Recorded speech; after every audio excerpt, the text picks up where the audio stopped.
And here we are. Happy New Year, Cauled 2023. So many parts. The evolutions, the pages turn. You know, we sent a really good message out to our friends and kindred this year that spoke of stepping into this new vibration, the 7 vibration from those three twos, that 6 vibration of last year. We're now in a 7. 2023 2237, and it said, you know, consider this year like a blank book with 365 pages, 13 chapters. We are the author, and how beautifully will we write our own story. And I'm sending that out to each and every one of you as we update and evolve and bring the many of our beloved kindred up to speed. We're dressed in our fairy wear and our good time from the closing ceremony of Season of the Raven, which was outstanding, absolutely outstanding. Many times we open the temple time and set our listening bowls in the middle with ritual ceremony, catching up, checking in. And this past Season of the Raven, season of ceremonial magic, helped us to explore how we really navigate our own wellness, our health. How do we step into our relationships and our journeys, collaborations with other healing practitioners? Fabulous, fabulous. Half the reason we're doing this, at least more than half the reason we're doing it, and we have notes, so bear with us, is so that we can now promote the Kindred of Sangoma YouTube channel and welcome our many friends and kindred into the subscription of this tool in the machine world, which evidently will carry a number of exchanges and connections further as our year picks up, literally like the wind, and moves us in many, many, many directions. We say, okay, how will we keep in touch and keep these teachings out there and, you know, really connect to various friends, inquiries, students who've heard this or that of the Mystic School of Alchemy. Is it amazing that our spring quarter will be coming from Johannesburg, South Africa, and Cape Town, and all in our travels up the East Coast? Absolutely amazing. We are still in the awesomeness of that. So we want to jump in, even though we recently did a little bit more in-depth discussion of this move, this set aside, come back from that amazing title, which is what it is, a Sangoma by definition, are healers and or diviners led by their ancestors. And very humbling for me. You know, we look at the bigness of the Sangoma that is followed on Facebook and here and there and in the woods and here and there and at various ceremonies. And as Bush Ninja, our cohort for the South African adventure in spring of this year, said, well, how will we introduce you over there in Zululand? And, you know, to my Sangoma friends and elders and teachers and stuff, I said, well, it certainly won't be a Sangoma. We are humble enough to understand why our ancestors allowed us to walk in that vibration for the time that they did. And we just are that being that not so much is at all connected to the name by which we are called. It served, definitely. And yet, in as we bow in our humility to true born Sangomas and enter into their realm and their neighborhood, and then we're good to be Iya, Mother, Iyanla, Big Mother, or Gogo, grandmother. Any of these titles work. We're not really about it. I'm sure that vibration will evolve itself. So, yeah, we've other than changing our date from 2022 to 23, we also change our signature to say that one formerly known as Sangoma is just our humility. It's like when we became a new priest, we were Yahweh. And it very much feels like that, that place where you step back from any a sense of an ego that must be taken for whatever reason or given or worn like a mask for whatever reason, and we step back from it and say, no, we most definitely have waited so long to go to the motherland that as we approach, and we approach with humility, those that we are going to study with and create lived experiences and memories with, at a lower vibration, a vibration of humility. So here we are. We want to put that out there because you might notice that the vibration switching to grandmother, auntie, which many have called us over the years, Ia, mother. All of those work going forward, and just align yourself in holding that absolute deep place of respect for and anticipation for how those elders and those Sangomas in South Africa will meet and greet us and move with us. So we're navigating the great turning of the sacred wheel. And who knew, I was looking up, and as we're moving forward to the North Gate opening for Crowns of Isis, our year-long rites and passages, Anuaku, or Sholia, down in West Palm, Florida, is moving into a ceremony on the 14th of January with us. My mother's, my queen mother, birth mother's born day. And of course, her name was Corona. And Corona, if you know, it is the crown of the moon, that beautiful, beautiful, amazing white glow that just anchors the moon on various full moon occasions. And an opportunity for us to mark the rites of passage for both of us as we step into a crowning ceremony. Mostly to witness and honor the evolution in our own personal development.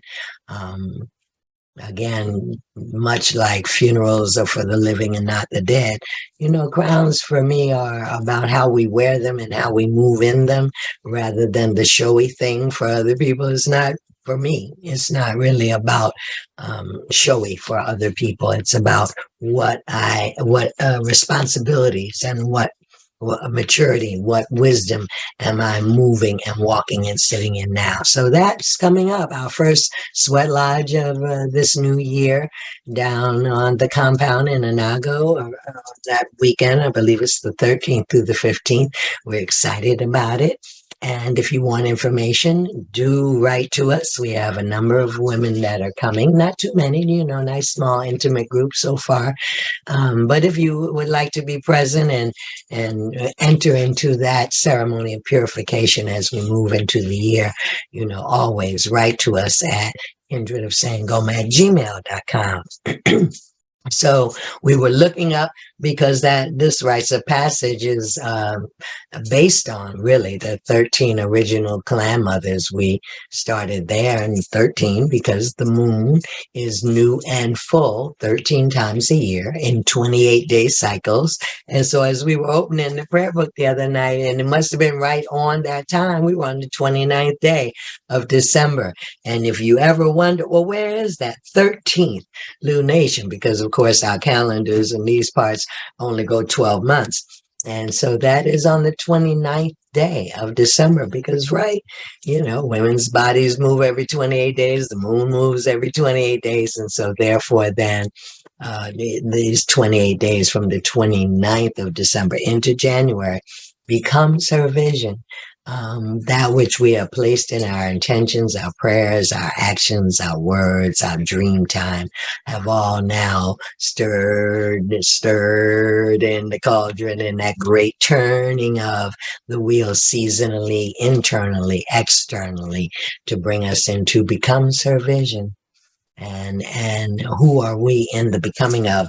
As we were making these notes the other night, oh my goodness, such great questions. My ancestors are never at a loss for asking the really great questions, like, what is in season, as we're going forward, and this was a thing I remember as a child, my mother's mother really, really giving me the lesson of because I think you can tell I'm kind of a gun-ho kind of person. I look forward to something and then, all right, we're going to do this and that and the other. And my grandmother would always say, well, you think it's in season? How do you know? How do you know? What are the signs? Certainly, and she point to, of course, when spring is coming, you see the buds on the trees, or when fall is coming, the leaves begin to turn. And so she would always challenge us to look at those things that we thought we were going to do next in the school of life here in Earth School, and say, well, is it in season? How do you know?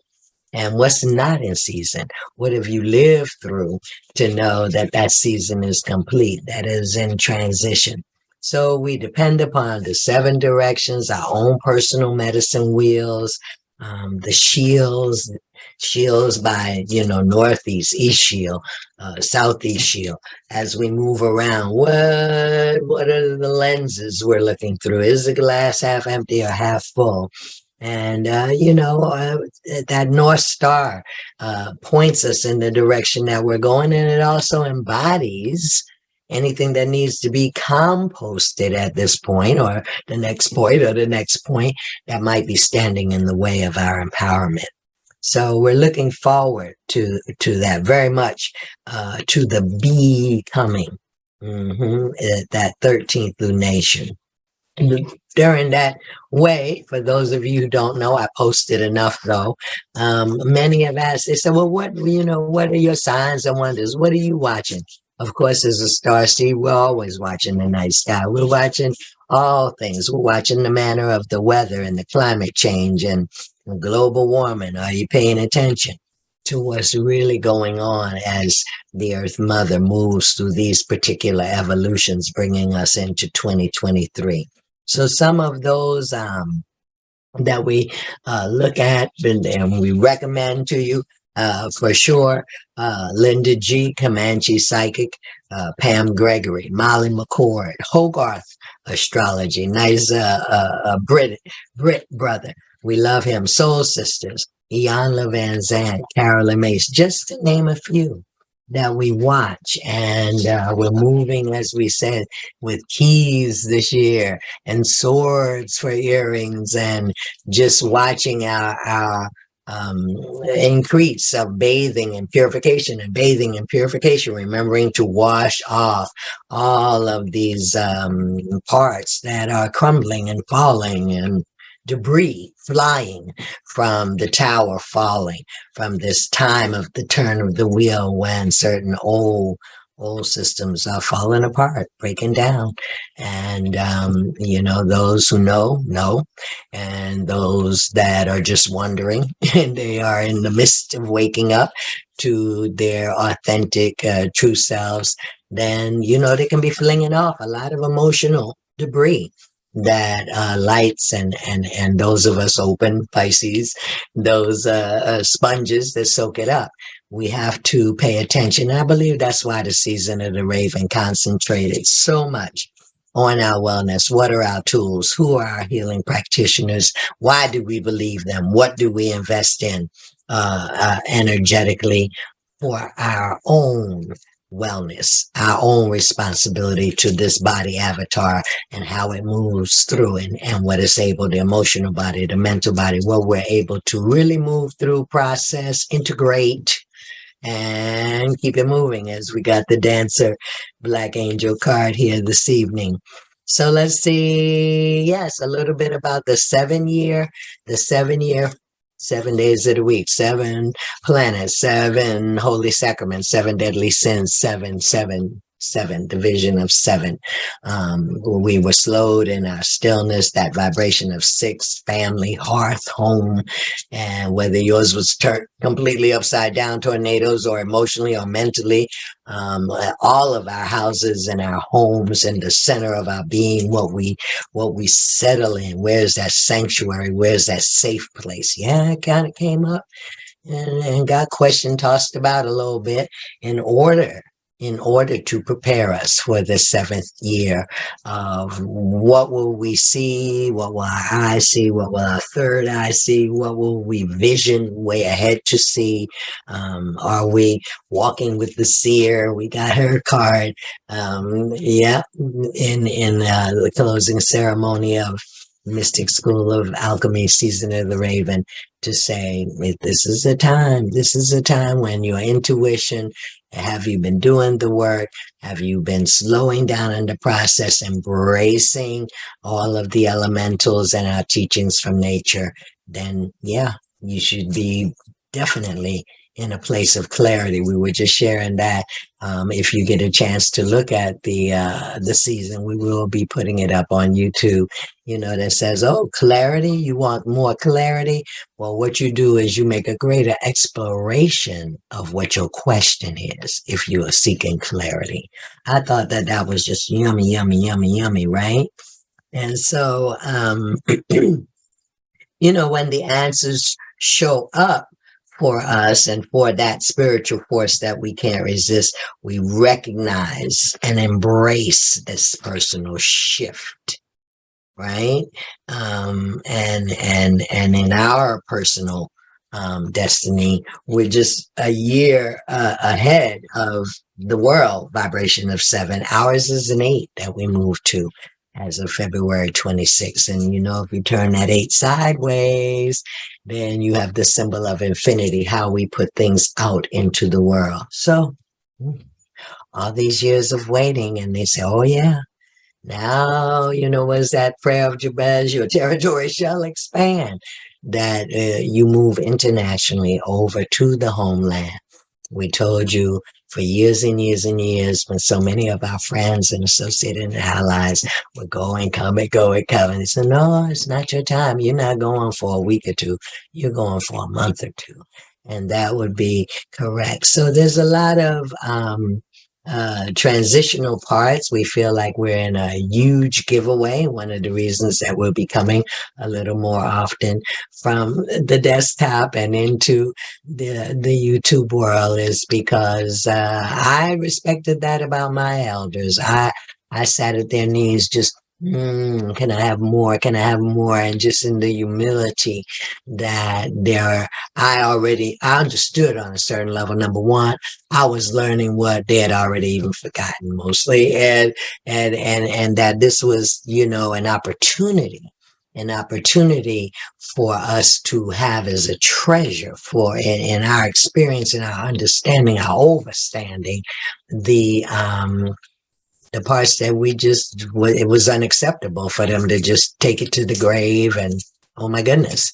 So we spent a lot of years. I think most people that know us know that part. We have spent about 3 decades or so in the woods and camping out and by fires and at events and at festivals, sharing a great part of the melting pot that is Moi, whether you say that spiritually or from our ancestral lineage. There's just a lot of parts in here, and we didn't choose one over the other. We looked at all of the parts and said, wow, there's great wisdom in the collective of these cultures and these life ways that seemingly could help a number of us. And in this particular hour, in this particular reality, when we are really separating now the known deceptions and peeling back the layers of things that we were either told no truth, a part of the truth, somebody else's version of the truth. How do we shape that? How do we discern that? How do we know what part of that to take into our reality and to weave into the truth that we are co-creating with others? So we look forward very much to January, as we said, the first ceremony of Anipi coming up really, really quick, in just about 10 days or so in Anago. And then at the end of February, not February, January, Nuaku will be inviting women to come circle around her fire there in West Palm, Florida, and get an introduction to the year's rites and passages. And I don't know, check out whether it may be a good fit or you feel that calling or that pull. Like, yeah, I think I know some things, but I don't really know what I know, and trying to figure out what I believe as compared to what I think I know, and that kind of stuff. Because as the earth moves through these changes, oh, what we know, we'll be glad what we know. And what we believe, we'll be real glad of what we believe because we'll be tested. We'll be tested, those of us in this amazing convenience. You could see it just as we went through the Arctic change, and people say, oh, no, it's not really that cold, is it? Oh, the water is frozen, pipes are bursting. Oh, what shall we do? And then our dear Earth Mother, and it's on our Facebook. We'll probably try and get it up over to put the link here again on YouTube, with a report of like, so what happens when you go into sub freezing temperatures, and then 10 days later you're at 60, 70 degrees in the beginning of January. And what happens when all those winds collide in the middle of the United States, and you're cold and hot. And yeah, it's called global warming, climate change. And I said it when I posted it that I've always been very, very grateful for our 3 decades plus in the Air Skills events throughout the country. I'm especially really glad that I have an understanding of relationship to fire, water, earth, and air, and an even deeper respect for the power of those forces of nature we often refer to as Orisha. And who we will be and how we will maintain, and how will that go? Will we have the same comforts of the people with the conveniences? Of course we will. 14 years a Girl Scout, we've learned a little bit. So yes, let's put these questions out here because I thought they were fascinating. We always like to give those little parts of the nourishment to say, well, all right, here's some food for thought. So those spirits sitting with us say, who and what informs your reality? Who and what informs your reality? What are your good rules to live by? Everybody needs some. I was in a meeting today, and that question and conversation was, well, oh, they broke the rules again, or they don't know the rules, or they're unfamiliar with the working definition of harm, and that is just not okay to knowingly just commit harm or ignorantly commit harm. Do you not know and how this other person would feel? Where are your tools of compassion and or empathy? And usually what governs that is a lot of things came up. Some people said standards, some people said protocols, rules to live by, rules of engagement. And this is where we lean wholly upon the quote of the Abade Fumi II, who said, culture is the chief magistrate of one's destiny. And that the way in which we speak and or behave, or our codes of conduct in our world, is very simple. We would never want to be here a day that we cause embarrassment to the energies and light forces that raised us to where we are now, sustained us, brought us through paralysis, on and on and on. Like that, we do carry ourselves at a certain level in that reality, because we do, and we love that we do. It's much safer. And what you got in your basket, or what's in your medicine bag, and so as lessons come in life, we're clearer and clearer what to throw out of the metal, or it's compost time, and it served it, and now we can pass it on for the good of another, as we say. But more important than what remains in your medicine bag, what will you do with the medicine in your medicine bag. What is the medicine that's not yet in your medicine bag that you're most in need of?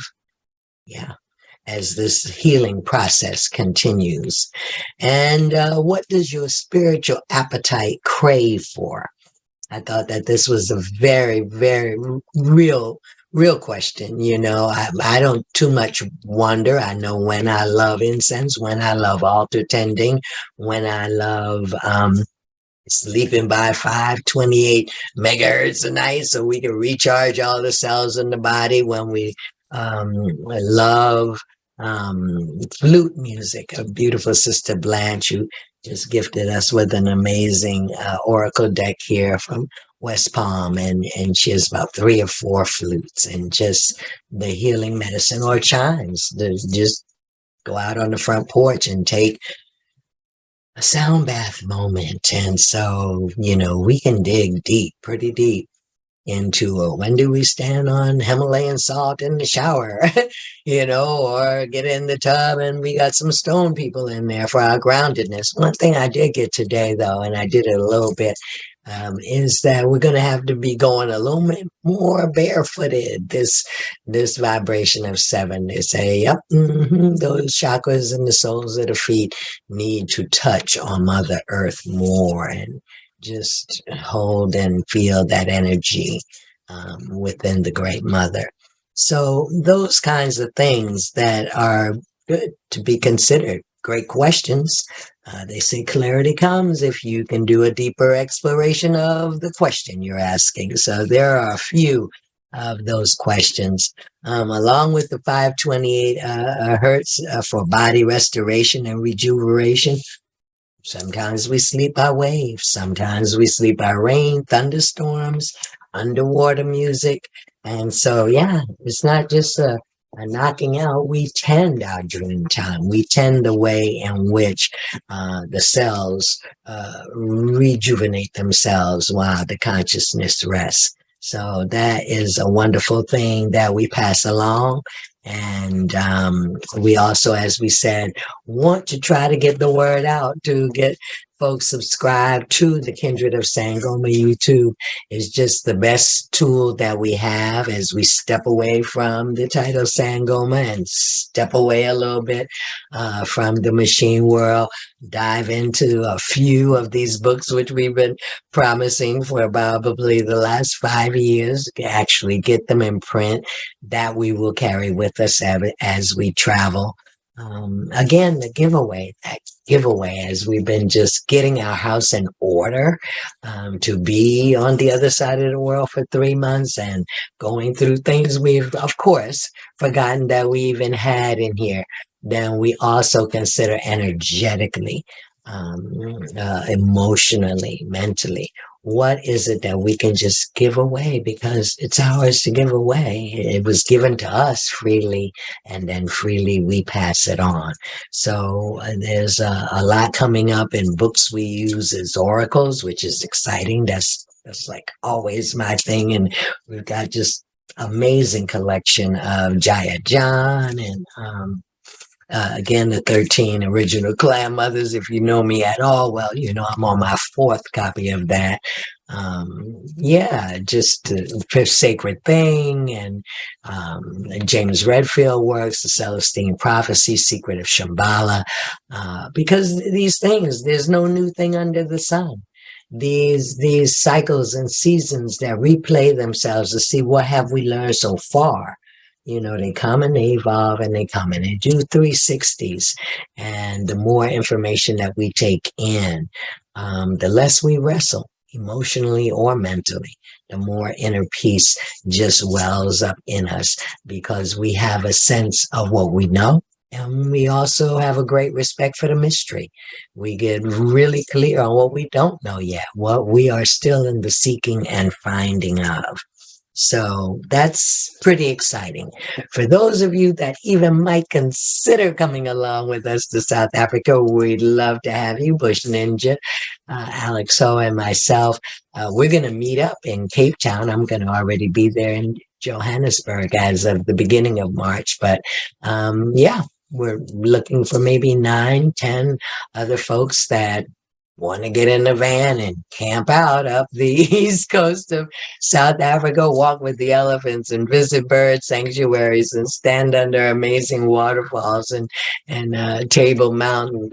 Alex came here and just took us through Google Earth on the little routes that we would travel to visit all these villages through Zululand, and just, oh my goodness, I did not know how amazingly beautiful it is. So I would like to think, because we are not doing big expenses, 5-star hotels, and we are just really going like pilgrims and sojourners, that is a very affordable trip. There's not even as much concern to the financial afford as to those who can actually afford to take off 11 days or 21 days and say, yeah, I'm just going to go on this adventure and I'll be back.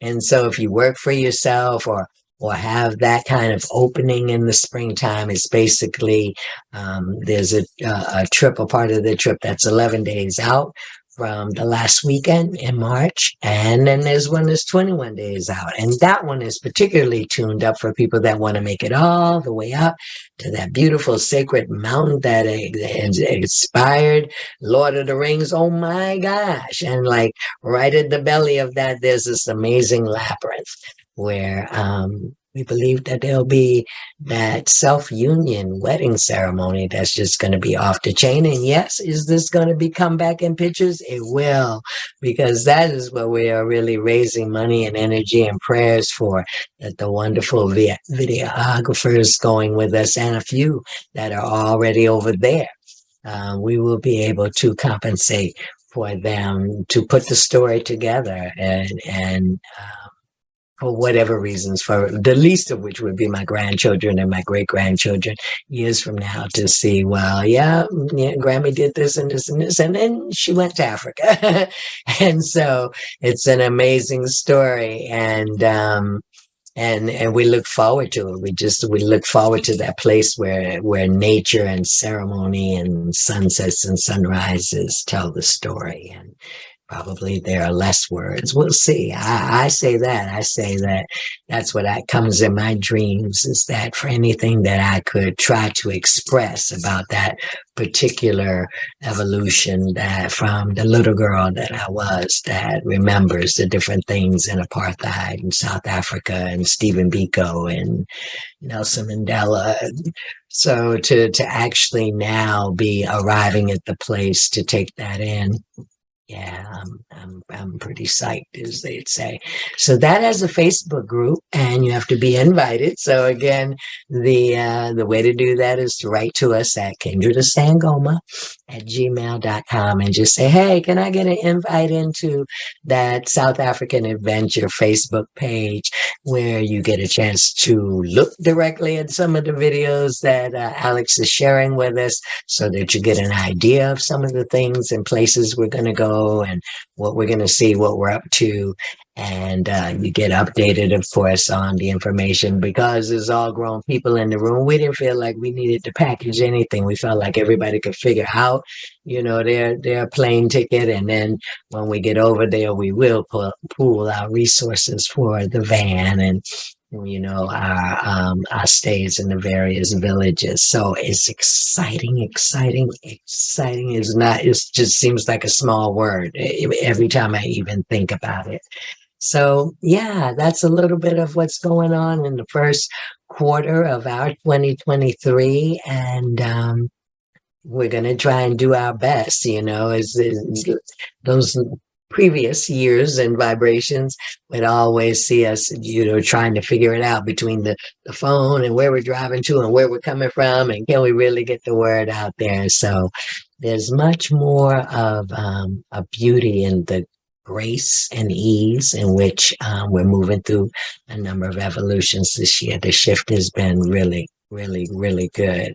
And we just feel like we'll be in touch one way or another. And the thing I've resisted the most, doing the lives and pulling cards and, just being that voice that pierces in there and says, hey, let's look at it through this glass. Hey, let's look at it through this lens, and offer some new perspectives. They're not new. They're really just ones that from the ancient Ofun, maybe we haven't looked at in a minute. And so this spiritual midwife comes to remind others of various internal recipes for our good, for our highest good.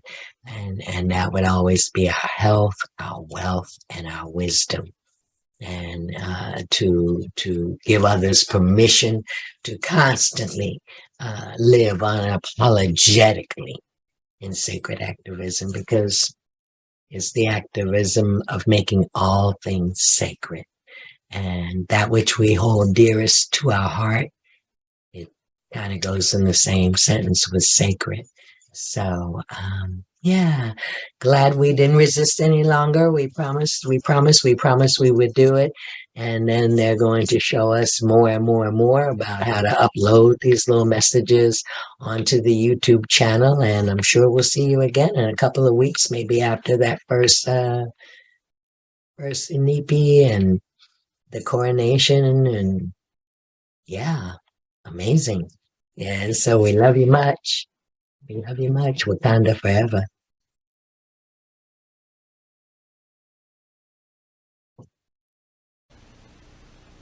Yes, indeed.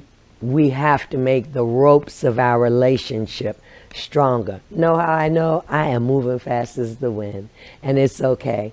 We're delighted and we're humbled to be on this mission, but we want you to be a part of it. And the way to do that is to always stay connected to our website, kindredofsangoma.org. And then there's Kindred of Sangoma Facebook page. The Classroom Collective is our Facebook group, which is just great. And here we are at home on the Kindred of Sangoma YouTube channel. Various video productions are prepared for your delight and enjoyment, and we'd love for you to join us. So stay connected. Check the links below. Subscribe, ring the bell, do it all. Love, peace, joy.